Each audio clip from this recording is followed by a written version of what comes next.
Bonjour à toutes et tous. Aujourd'hui, on va parler d'un droit essentiel pour les agents territoriaux, le CITIS, le congé pour invalidité temporaire imputable au service. C'est un peu long et complexe, alors ajoutez cette vidéo à vos favoris pour la garder, partagez-la et likez. Accident de service, accident de trajet, maladie professionnelle, le CITIS protège les agents quand leur santé est touchée dans le cadre du travail. Dans cette vidéo, on va voir ensemble qui y a droit, comment il est accordé, ce que ça change pour l'argent et enfin, comment il prend fin. Tout d'abord, qui peut en bénéficier ? Le CITIS concerne les fonctionnaires titulaires et stagiaires à temps complet ou non. Il y aura une petite différence entre l'IRCANTEC et le CNSRL, j'en ferai une autre vidéo. Il s'applique dans 3 grands cas. Accident de service, pendant le travail ou lié directement aux fonctions. Accident de trajet, entre le domicile et le travail ou le lieu habituel de repas. Maladie professionnelle, inscrite dans les tableaux de la sécurité sociale ou prouvée comme directement causée par le travail. La déclaration et l'instruction du CITIS. Pour ouvrir un CITIS, et ça c'est commun à tout le monde, l'agent doit déclarer l'accident ou la maladie à son employeur. Il a un délai de 15 jours pour un accident et un délai de 2 ans pour une maladie professionnelle. Le dossier doit comporter le formulaire de déclaration, un certificat médical et toutes les pièces utiles, témoignages, arrêts de travail, examens médicaux, courrier du généraliste, etc., sous pli confidentiel. Ensuite, c'est l'autorité territoriale qui instruit la demande. Elle peut alors demander une expertise médicale par un médecin agréé, diligenter une enquête administrative ou bien encore saisir le conseil médical en formation plénière, ce qu'on appelait avant la commission de réforme, quand la situation est complexe.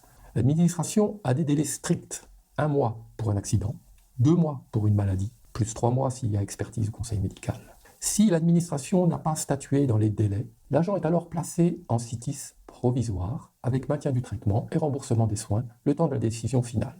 Alors quelle est la situation de l'agent pendant le CITIS ? Pendant le CITIS, l'agent conserve l'intégralité de son traitement indiciaire, l'indemnité de résidence, le supplément familial de traitement. Par contre, le régime indemnitaire IFSE-CIA n'est pas garanti. Chaque collectivité décide par délibération si elle le maintient ou non. Enfin, les soins directement liés à l'accident ou à la maladie sont intégralement pris en charge, même s'ils ne sont pas remboursés par la sécurité sociale. Qu'est-ce qui se passe à la fin du CITIS ? Guérison, consolidation, rechute. Le CITIS ne s'arrête pas brutalement. Il peut évoluer selon l'état de santé de l'agent. Où il y a guérison réelle, l'agent retrouve son état de santé antérieur, le CITIS est alors clos. Ou alors il y a consolidation avec soins. L'agent peut reprendre, mais ses soins restent remboursés et le CITIS peut rouvrir en cas de rechute. Ou alors, consolidation sans soins. L'agent reprend normalement, mais si son état s'aggrave, une nouvelle procédure peut rouvrir un CITIS. Consolidation avec séquelles. Si elles empêchent la reprise normale, il faut alors prévoir un aménagement de poste, reclassement ou mise en retraite pour invalidité si l'agent est inapte à toute fonction. Important, même après consolidation, les frais médicaux liés à l'accident ou la maladie restent pris en charge. Et toute rechute peut rouvrir un CITIS si elle est déclarée dans le mois suivant la constatation médicale.